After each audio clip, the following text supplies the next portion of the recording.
Hello বন্ধুরা, তোমরা সবাই কেমন আছো? আজকে আমি তোমাদের সাথে একটা নতুন রেসিপি শেয়ার করতে চলেছি, তা চলো দেখাই। আমাদের লাগবে বেসন, ধনেপাতা, লঙ্কার গুঁড়ো, কালো জিরা, নুন, কাঁচা লঙ্কা। একটা বাটিতে বেসন ঢেলে নেব, তারপর দিয়ে দেবো ধনেপাতা, কাঁচা লঙ্কা,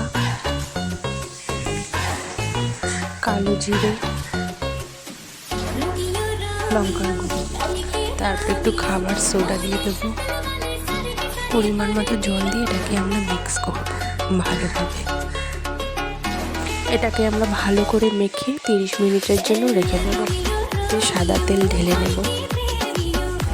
তেলটা যখন হালকা গরম হয়ে যাবে তখন আমরা এগুলোকে দিতে থাকবো। আস্তে আস্তে দিয়ে দেবো সবগুলো। গ্যাসের আঁচটাকে একদম আস্তে দিয়ে এগুলোকে ভাজতে হবে অনেকক্ষণ ধরে। এগুলো যখন ভাজা ভাজা হয়ে যাবে, ঠিক এরকম কালার চলে আসবে, তখন আমরা এটাকে তুলে নেব। তারপরে রেডি হয়ে যাবে আমাদের রেসিপি গরম গরম ফুলৌরি।